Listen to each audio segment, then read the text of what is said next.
पागल कौन है? कहानी शुरू करने से पहले आपसे अनुरोध है कि वीडियो को लाइक और सब्सक्राइब करें। आपका लाइक वीडियो को दूसरों तक पहुंचने में मदद करेगा। कहानी इस प्रकार है।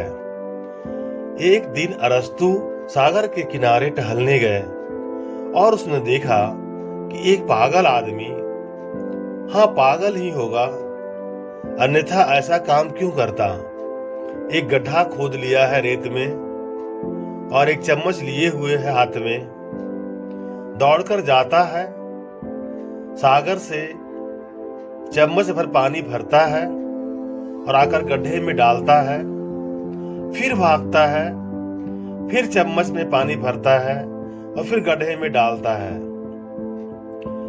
अरस्तु घूमते रहे, फिर उनकी जिज्ञासा बढ़ी। फिर उसे अपने को रोकना संभव नहीं हुआ। सज्जन आदमी थे, एकदम से किसी के काम में बाधा नहीं डालना चाहते थे। किसी से पूछना भी तो ठीक नहीं, फिर अपरिचित आदमी से पूछना, यह भी तो एक तरह से दूसरे की सीमा का अतिक्रमण ही है। मगर फिर बात बहुत बढ़ गई। उसकी भाग दौड़ अरस्तु में इतनी जिज्ञासा भर गया कि वह सोचता ही रहा कि यह मामला क्या है, यह कर क्या रहा है। अंततः उसने पूछ ही लिया कि मेरे भाई कर क्या रहे हो? उसने कहा, क्या कर रहा हूं? आज मैं सागर को उलीच कर रहूंगा। इस गड्ढे में सागर को न भर दिया तो मेरा नाम नहीं।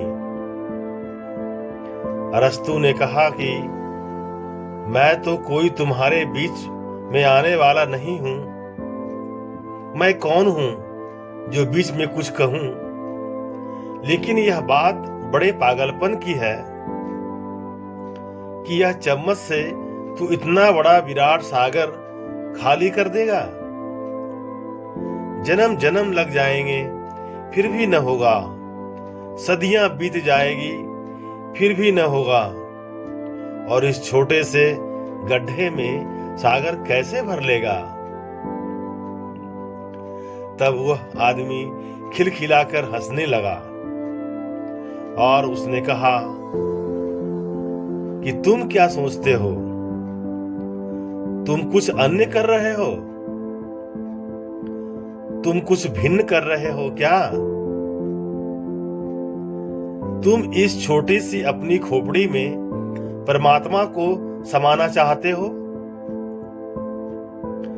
तुम इस छोटी सी खोपड़ी में अगर परमात्मा को समा लोगे तो मेरा यह गड्ढा तुम्हारी खोपड़ी से तो बड़ा ही है, और सागर परमात्मा से भी छोटा है। पागल कौन है? अरस्तु बड़ा विचारक था। वह विचार करने लगा कि पागल कौन है। अरस्तु ने इस घटना का उल्लेख किया है और उसने लिखा है कि उस दिन मुझे पता चला कि पागल मैं ही हूं। उस पागल ने मुझ पर बड़ी कृपा की। वह कौन आदमी रहा होगा? वह आदमी जरूर एक पहुंचा हुआ फकीर रहा होगा, कोई समाधिस्थ रहा होगा। वह सिर्फ अरस्तु को जगाने के लिए, अरस्तु को चेताने के लिए उस उपक्रम को किया होगा। ओशो।